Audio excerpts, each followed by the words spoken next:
तो आज हम पढ़ने वाले हैं 13.3। तो चलिए करते हैं शुरू। इसके लिए एक फॉर्मूला है जो है बर्ज परिमेय, जो इस प्रकार है कि P E divide N A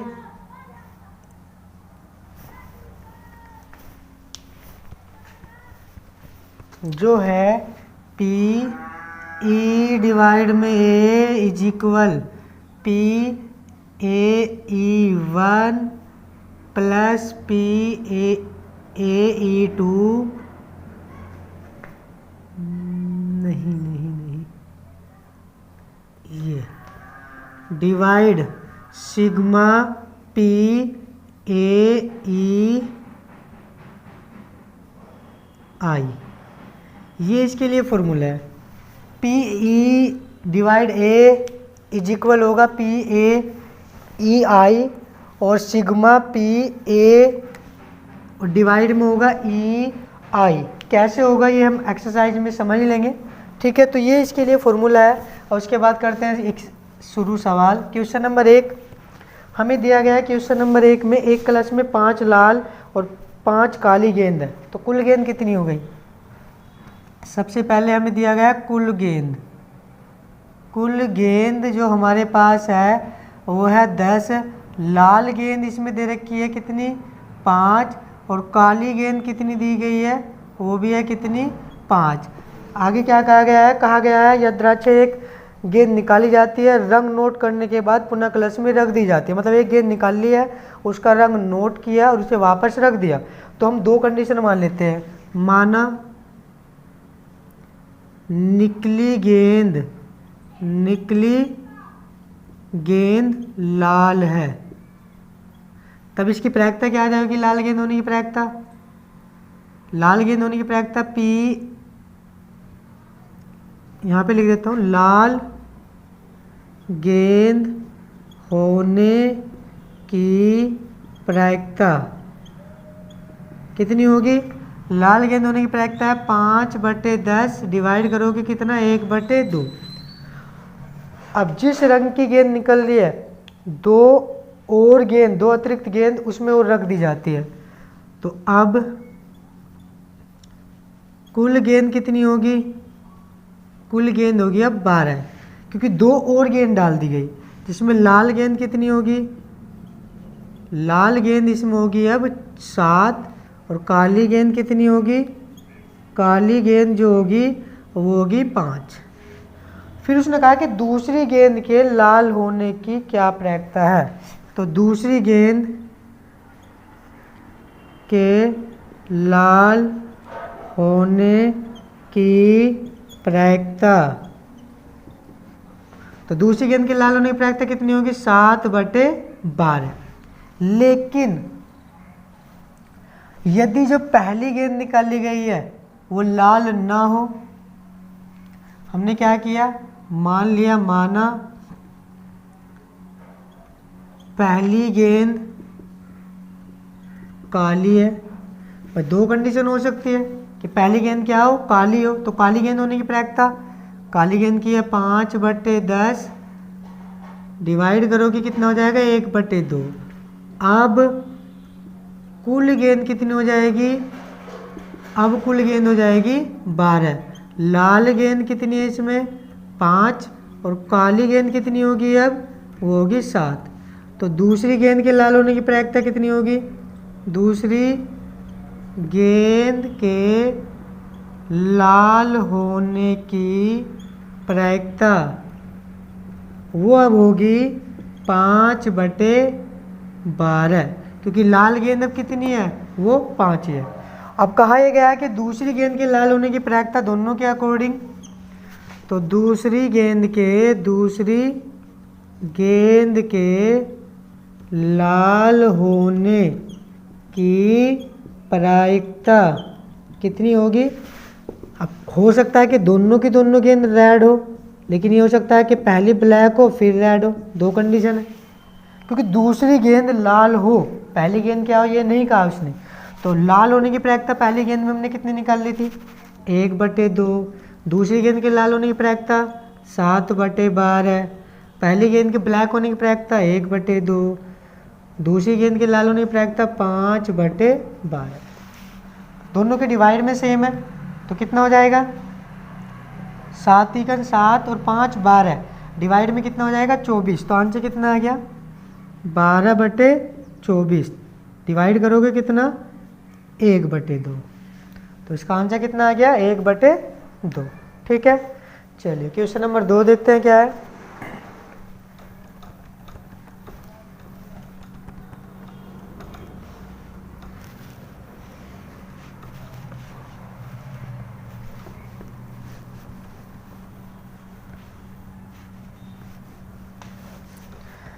question number 2 में हमें दिया गया है एक थैले में 4 लाल 4 काली गेंद है और एक अन्य थैले में 2 लाल और 6 काली गेंद है। दोनों थैले में से एक को यादृच्छिक चुना जाता है, उनमें से एक गेंद निकाली जाती है जो कि लाल है। इस बात की क्या प्रायिकता है कि गेंद पहले थैले से निकाली गई है। तो सबसे पहले हमें 2 थैले दिए गए हैं, तो हम मान लेते हैं माना पहले थैले को चुनने की प्रायिकता, मानना नहीं है, मतलब पहले थैले को चुनने की प्रायिकता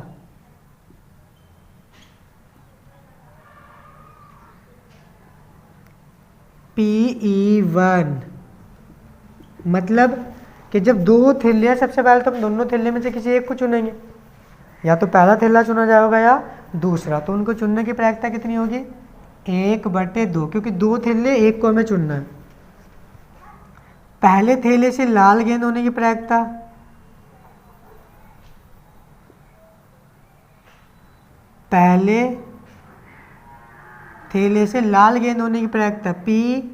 P(a/E1)। अब पहले थैले में कुल गेंद कितनी है, पहले थैले में है 4 लाल और 4 ही काली। तो प्रायिकता कितनी हो जाएगी 4/8। डिवाइड करोगे तो 1/2। क्यों, क्योंकि कुल गेंद इसमें कितनी है, मैं लिख देता हूँ यहाँ पे, कुल गेंद है इसमें 8, लाल गेंद जो है वो 4 है और काली गेंद भी कितनी है वो भी 4 है। पहले थैले के बारे में। अब दूसरे थैले को चुनने की प्रायिकता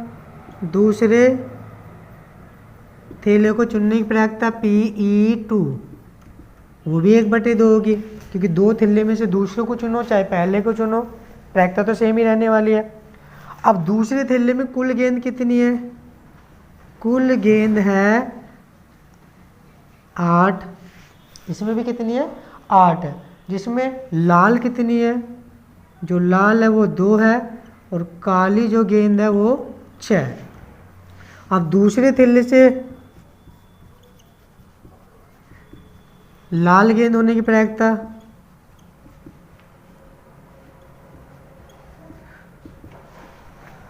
तो P(a/E2) कितना हो जाएगा 2/8, क्योंकि लाल गेंद कितनी है 2, टोटल 8 है, तो कितना हो जाएगा 1/4। अब इसके बाद हमें कहा गया है कि जो गेंद है वो तो लाल निकली है, लेकिन गेंद के पहले थैले से होने की प्रायिकता, तो लाल गेंद के पहले थैले से होने की प्रायिकता, पहले थैले से होने की प्रायिकता हमें निकालना क्या है, हमें निकालना है E1/a, क्योंकि पहले थैले से होने की प्रायिकता। इसके लिए सूत्र हो जाएगा Pe × P(a/E1), ये E1 डिवाइड में Pe1 P(a/E1) प्लस Pe2 और P(a/E2), जितने थैले होंगे ये ऐसे ही चलता रहेगा, इसलिए लिखा गया था सिग्मा, मतलब इन सभी का योग। अब 1 है तो यहाँ पे भी 1, यहाँ पे भी 1, ठीक है। E1 की प्रायिकता निकालनी है A के अकॉर्डिंग, लाल गेंद होने के अकॉर्डिंग। इन सभी के मान हमारे पास है, मान रख देते हैं, मैं यहाँ पे करा रहा हूँ। अब तो पी ई वन का मान कितना है 1/2, A/E1 का मान भी कितना है वो भी 1/2 है, डिवाइड इसका मान तो सेम ही रहेगा 1/2 गुना 1/2 प्लस E2 का मान भी 1/2 है और इसका मान कितना है 1/4। तो पहले इनकी कैलकुलेशन कर लेते हैं हम। 1/4 ये वाला हो गया, ये भी आ गया 1/4 प्लस 1/8। इसको 8 बना लेते हैं, 2 से गुना यहाँ 2 से गुना यहाँ, तो 1/4 ये कितना हो जाएगा 2 और 1 3/8। उल्टे से गुना करो 1/4 8/3, इससे से काटो कितना बचा 2, तो आंसर कितना आ गया 2/3। तो यह आ गया इसका आंसर। ठीक है, चलिए क्वेश्चन नंबर 3 देखते हैं क्या है। यह ज्ञात है कि, अच्छा ये हो गया, चलिए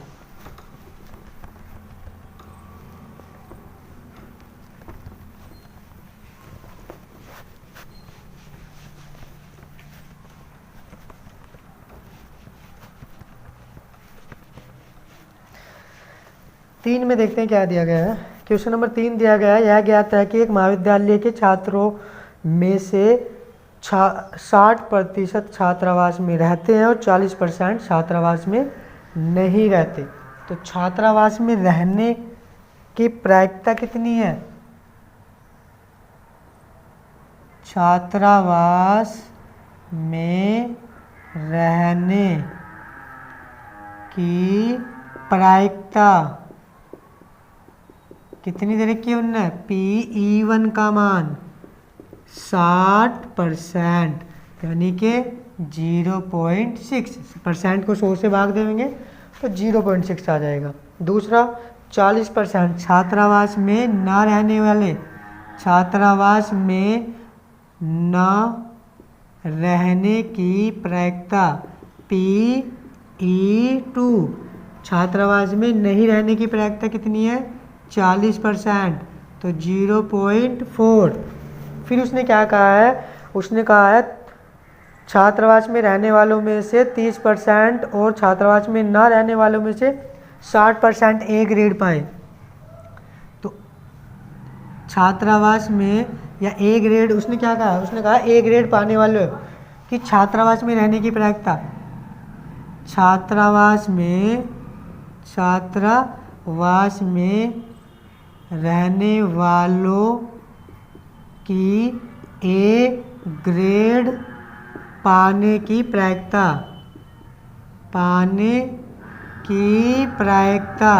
कितनी होगी? इनकी प्रायिकता हो जाएगी P, हमें निकालना A/E1। कितना दिया गया है? ये दिया गया है 30%। 30% डिवाइड करोगे तो 0.3 हो जाएगा। ऐसे छात्रावास में न रहने वालों की ए ग्रेड पाने की प्रायिकता A/E2 कितना है? ये 20%। डिवाइड करोगे तो 0.2, ये हमें दिया गया है। अब उसने कहा है एक छात्र जो है उसे ए ग्रेड मिला है, तो इस बात की क्या प्रायिकता है कि वो छात्रावास में रहने वाला है।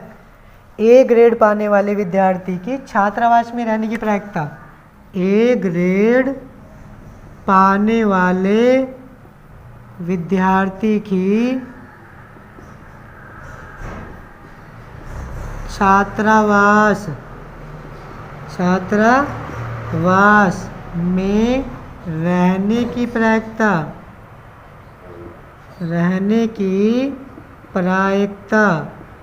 हमें निकालना किसका मान? हमें निकालना PE1/A, क्योंकि छात्रावास में रहने वाले E1 थे।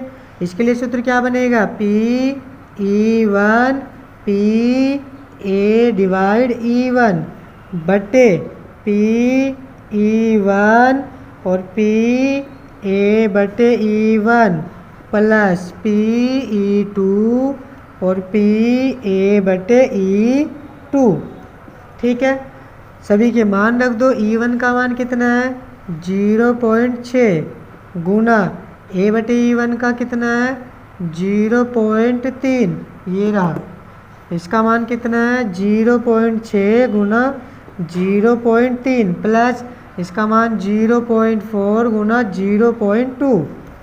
अब इन सभी के मानक के गुना करेंगे तो 6×18 0.18, ये भी 0.18 प्लस 0.12 सॉरी 0.08, इन सभी को जोड़ो तो 0.18 बट्टे 18 और 8 26 0.26। अब इससे डिवाइड करो, पॉइंट से पॉइंट काट दो, 2 से डिवाइड करोगे 9, 2 से डिवाइड करोगे 13। यही आ गया इसका आंसर 9/13। ठीक है, चलिए नेक्स्ट क्वेश्चन देख लेते हैं क्या है। क्वेश्चन नंबर 4 में कहा गया है एक बहुविकल्पीय प्रश्न का उत्तर देने में एक विद्यार्थी या तो प्रश्न का उत्तर जानता है या वह अनुमान लगाता है। दो ही तरीके हैं, या तो उत्तर जानता है या अनुमान लगाता है। अब उत्तर जानने की प्रायिकता और अनुमान लगाने की प्रायिकता ये देख लेते हैं हम कितनी दे रखी है उसने। तो सबसे पहला कहा गया है उसके उत्तर जानने की प्रायिकता, तो उसके उत्तर जानने की प्रायिकता, उत्तर जानने की प्रायिकता, उत्तर जानने की प्रायिकता PE1। उत्तर जानने का मतलब उसे उत्तर आता है, उसे पता है 3/4। उत्तर या अनुमान लगाने की प्रायिकता, अनुमान लगाने की प्रायिकता, अनुमान लगाने की प्रायिकता PE2 बराबर हो जाएगा 1 - 3/4। जब उसे उत्तर जानता है तो उसमें से घटा दो तो कितना बचेगा 1/4। अब अनुमान लगाकर उत्तर देने की प्रायिकता कितनी है 1/4। अनुमान लगाकर उत्तर देने की प्रायिकता, अनुमान लगाकर, या पहले निकाल लेते हैं उत्तर जानकर, उत्तर जानकर सही उत्तर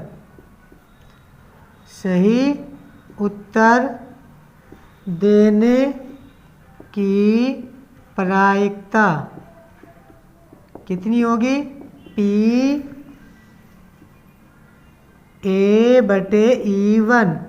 मतलब उसे उत्तर पता है तो सही उत्तर देने की प्रायिकता कितनी होगी, जब उसे उत्तर पता है तो सही उत्तर देगा तो 1 होगी। अनुमान लगाकर सही उत्तर देने की प्रायिकता, अनुमान लगाकर सही उत्तर देने की प्रायिकता E2 कितना हो जाएगा, अनुमान लगाकर सही उत्तर देने की प्रायिकता, टोटल 4 ऑप्शन है तो एक ही तो सही होगा, तो कितना 1/4, ये दे भी रखा है वैसे। अब निकालना क्या, हमें निकालना है प्रश्न का उत्तर जानता है, यदि यह ज्ञात है कि सही उत्तर दिया, सही उत्तर देने पर उसके प्रश्न के उत्तर जानने की प्रायिकता, उत्तर सही देने पर, उत्तर सही देने पर उसके उत्तर जानने की प्रायिकता, जानने की प्रायिकता, मतलब उसने उत्तर तो सही दिया है, इसकी क्या प्रायिकता है कि वो उत्तर जानता था पहले से। एक तो अनुमान लगाकर सही उत्तर दे रहा है, लेकिन हमसे पूछा क्या गया है कि सही उत्तर दिया है उसने, लेकिन उसके उत्तर जानने की प्रायिकता, मतलब हमें निकालना है PE1/A। तो फॉर्मूला क्या हो जाएगा PE1 PA/E1 बटे PE1 और PA/E1 प्लस PE2 और PA/E2। सभी के मान रख दो इसमें। इसका मान कितना है E1 का 3/4, A/E1 का 1/4, डिवाइड में भी यही आएगा 3/4 1/4 प्लस E2 का, अच्छा E1 का A/E1 A/E1 1 है तो ये भाई 1 है, यहाँ पे भी कितना आ जाएगा ये 1। अब E2 का मान कितना है, E2 का मान है 1/4 और A/E2 का भी कितना है 1/4। तो कर लेते हैं इसकी कैलकुलेशन। हो जाएगा 3/4, ये 3/4 प्लस 1/16, 16 बना लेते हैं इसे भी। तो 12 और 1 13, बटे में तो दोनों के 16 ही है। ये हो जाएगा 3/4, इस पूरे के बटे में हो जाएगा कितना, 4 × 12 और 1 13/16, उल्टे से गुना करा दो, 3/4 16/13, 4 से इसे डिवाइड करो, 4 × 16, तो 4 × 12/13। तो आंसर कितना आ गया इसका, 12/13। ठीक है, चलिए क्वेश्चन नंबर देख लेते हैं 5 क्या है। 5 में कहा गया है किसी विशेष रोग के सही निदान के लिए रक्त की जांच 99% असरदार है, जब वास्तव में रोगी उस रोग से ग्रस्त होता है, किंतु 0.5% बार किसी स्वस्थ व्यक्ति की सही रक्त जांच पर निदान गलत दिया जाता है, यानी व्यक्ति रोग से ग्रस्त बताया जाता है। यदि किसी जन समुदाय में 0.1% लोग रोग से ग्रस्त है, तो रोग से ग्रस्त व्यक्ति कितने हैं, रोग से ग्रस्त होने की प्रायिकता और रोग से ग्रस्त ना होने की प्रायिकता। तो व्यक्ति के रोग ग्रस्त होने की प्रायिकता Pe1 कितनी है, 0.01%, 0.1%। अब परसेंट का साइन हटाएंगे तो पॉइंट कहाँ खिसक जाएगी, 1। व्यक्ति के रोगग्रस्त न होने की प्रायिकता Pe2, तो 1 माइनस जितने रोगग्रस्त हो हटा दो, कितना बचेगा, 0.999। फिर आगे क्या कहा गया है, सही असरदार कितने, 99%। तो रोगग्रस्त व्यक्ति होने पर यानी कि सही निदान देने की प्रायिकता, सही निदान देने की प्रायिकता मतलब रोग से ग्रस्त है तो उसे रोग से ग्रस्त बताया जा रहा है, यानी कि P(A/E1) कितना है, A/E1 का मान इसने दे रखा है, कितना है, 99%, 99%, यानी कि 0.99। गलत निदान देने की प्रायिकता मतलब गलत बताया जा रहा है, P(A/E2) मतलब रोगग्रस्त बताया जा रहा है जबकि वो रोग से ग्रस्त नहीं है। वो कितना है, 0.5%, 0.5%, तो 0.005, क्योंकि क्या करेंगे, 100 से दे देंगे भाग, 100 से भाग देंगे तो पॉइंट खिसक जाएगी आगे, मतलब इधर की ओर। अब कहा यह गया है, इसमें निकालना क्या है, उस रोग से ग्रस्त होगा, यदि उसके रक्त की जांच में बताया गया है कि उस वह रोग है, उसे रोग से ग्रस्त होगा, यानी कि सही निदान देने की प्रायिकता। मतलब क्या है कि एक व्यक्ति को रोग से ग्रस्त बताया है तो उसकी वास्तविकता में रोगग्रस्त होने की क्या प्रायिकता है, तो व्यक्ति के रोगग्रस्त बताने पर रोग से ग्रस्त होने की प्रायिकता, रोगग्रस्त बताने पर उसके रोगग्रस्त होने की प्रायिकता, मतलब उसे मशीन ने तो बताया कि रोग से ग्रस्त है, लेकिन वास्तविकता में रोग से ग्रस्त होने की क्या प्रायिकता है, निकालना क्या है, Pe1/A। फॉर्मूला Pe1 P(A/E1) बटे Pe1 और P(A/E1) प्लस Pe2 और P(A/E2). ठीक है, अभी सभी के मान रख दो यहाँ पे।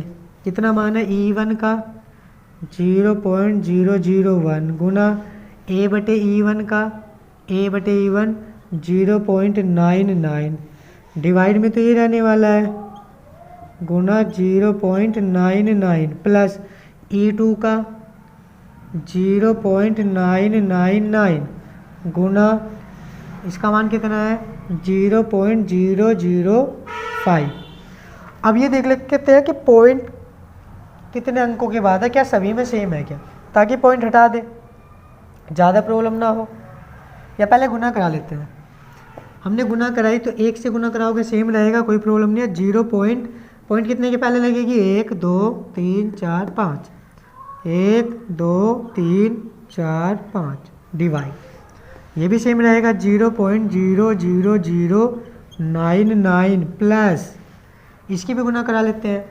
5 नम 45 हासिल 4, 5 नम 45 और 4 49, 4 हासिल 5 नम 45 और 4 49,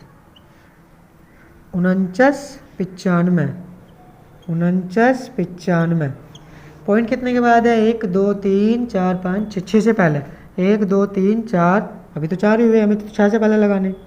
तो क्या करो 0.004995। अब देखो यहाँ पे 0 बढ़ा लो, यहाँ पे 0 बढ़ा लो, सारी पॉइंट हटा दो। क्यों 1 2 3 4 5 6, 1 2 3 4 5 6, यहाँ भी 6 है, तो सारी पॉइंट कैंसिल करो, क्या आ जाएगा 990 बटे 990 प्लस यह आ जाएगा 4995। ठीक है, अब क्या करना है, इन्हें जोड़ना है।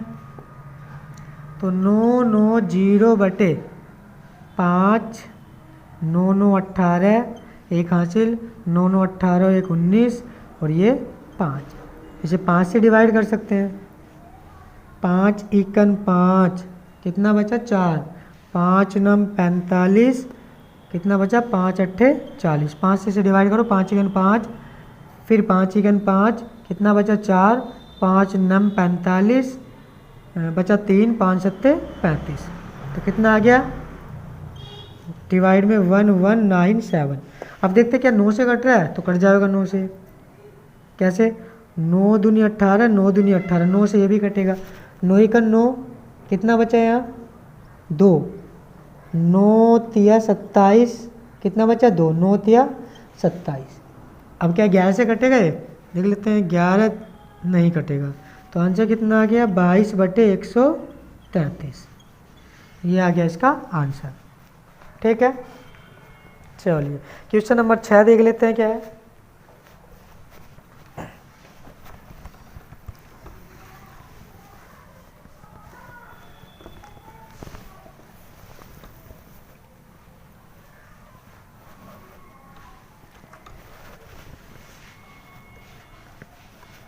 छः में हमें दिया गया है 3 सिक्के दिए गए हैं, एक सिक्के के दोनों ओर चित है, दूसरा सिक्का अनभित है, इसमें 75% यानी कि 75% बार चित प्रकट हो रहा है, और तीसरा अनभित सिक्का है।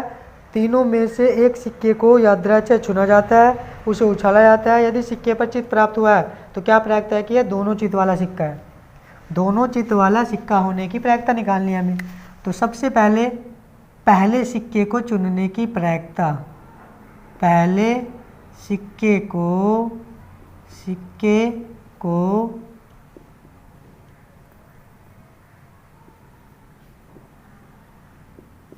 चुनने की प्रायिकता, पहले सिक्के को चुनने की प्रायिकता PE1 कितना होगी 1/3, मैं 3 सिक्के एक ले रहे।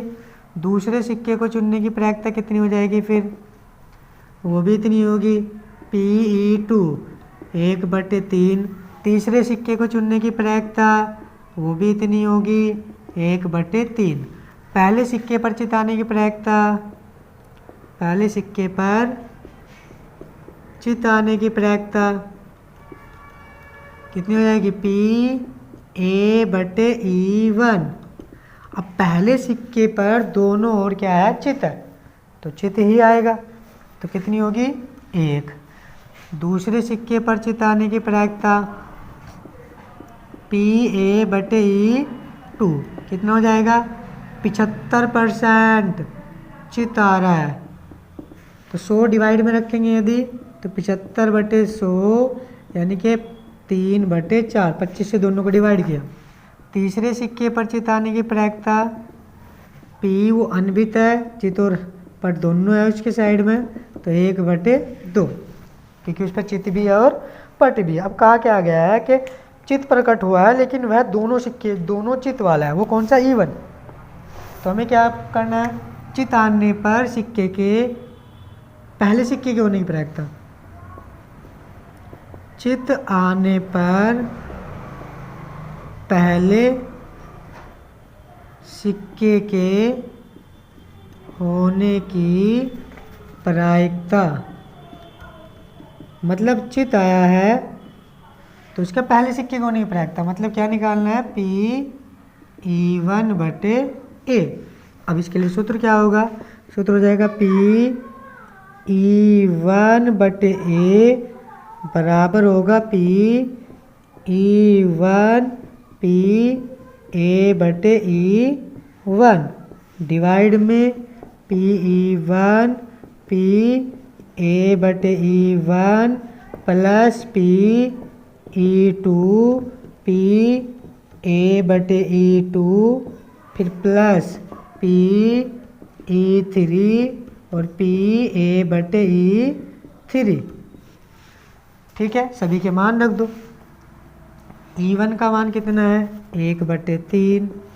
A/E1 का मान कितना है, 1 डिवाइड 1/3 गुना 1 प्लस E2 का 1/3 गुना A/E1 का 3/4 है प्लस 1/3 1/2। नीचे से हम कॉमन ले लेते हैं, कितना, 1/3।